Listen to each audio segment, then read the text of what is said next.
সুন্দর এই গলার ডিজাইনটি কিভাবে কাটিং করবেন খুব সহজ নিয়মে আপনাদের বুঝিয়ে দিব। তো প্রথমে একটি ফিউজিং বক্রম নেবেন।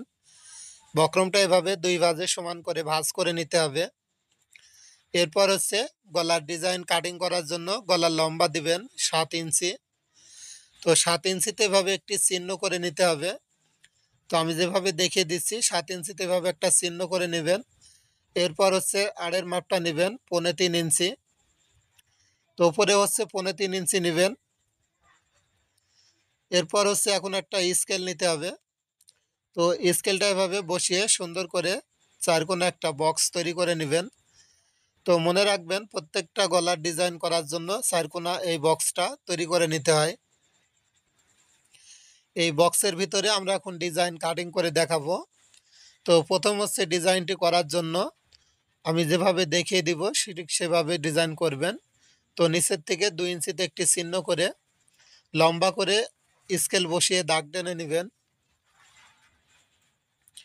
এরপর হচ্ছে ডিজাইনটি করার জন্য এই কোণার থেকে 1 ইঞ্চিতে একটি চিহ্ন করে নিচের দিক থেকে সুন্দর করে ডিজাইনটা আর্ট করে নিতে হবে। তো এইভাবে হচ্ছে প্রথমে ডট ডট দিয়ে ডিজাইনটা আর্ট করে নেবেন। তো এইভাবে হচ্ছে এই ডিজাইনটুকু আর্ট করা হয়ে গেলে এখন হচ্ছে বাকি ডিজাইনগুলো আর্ট করে নিতে হবে। তো দেখুন আমি ডিজাইনটা আর্ট করে দেখিয়ে দিচ্ছি। তো এখান থেকে হচ্ছে 1 ইঞ্চি নেবেন। এরপর হচ্ছে উপরের দিকে 1 ইঞ্চি নেবেন। এরপর হচ্ছে এখান থেকে বাইরের দিক যে পর্যন্ত যায় 1 ইঞ্চি নেবেন। তো এইভাবে হচ্ছে স্কেলটা বসিয়ে নিতে হবে। এরপর হচ্ছে আমার হাতের দিকে খেয়াল করে দেখবেন আমি ডিজাইনটি যেভাবে আর্ট করে নিচ্ছি সেমভাবে আপনারাও ডিজাইনটা আর্ট করে নেবেন। এরপর হচ্ছে এখান থেকে এভাবে দাগ টেনে লম্বা করে নিয়ে চলে আসবেন। তো দেখুন কত সুন্দর একটি ডিজাইন আর্ট করে দেখালাম। এখন হচ্ছে এখান থেকে বাড়তি বক্রম নেবেন 1 ইঞ্চি। তো 1 ইঞ্চির বক্রমটা এভাবে সুন্দর করে দাগ টেনে নেবেন।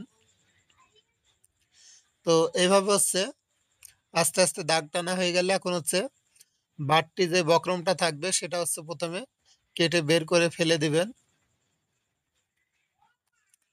তো এইভাবে হচ্ছে কাটিংটা করে নেবেন। এরপর হচ্ছে যেই দাগ করেছি সেই দাগ অনুযায়ী এখানে গলার ডিজাইনটি কাটিং করে নিচ্ছি। সেম প্রসেসে আপনারাও এভাবে ডিজাইনটা কাটিং করে নেবেন। তো ভিউয়ার্স অবশ্যই এই ভিডিওতে একটি লাইক দিবেন। ভিডিওটি আপনি কোন জেলার থেকে বসে দেখছেন অবশ্যই কমেন্ট করে জানাবেন। আর আপনার কামিজের বডি কত ইঞ্চি অবশ্যই কমেন্ট করে জানাবেন। আপনার কামিজের বডির মাপ অনুযায়ী গলা কাটিং করে দেখাবো। তো অবশ্যই আপনারা কামিজের বডির মাপটা কমেন্ট করলে আপনারা সেই বডির মাপ অনুযায়ী গলার ডিজাইনের ভিডিও পাবেন। তো এরকম ভিডিও প্রতিদিন দেখার জন্য অবশ্যই আমার এই পেজটি ফলো দিয়ে রাখবেন আর ইউটিউব থেকে দেখলে সাবস্ক্রাইব করে রাখবেন। তো কিভাবে সেলাই করবেন সেটাও আপনাদের দেখিয়ে দিব। অবশ্যই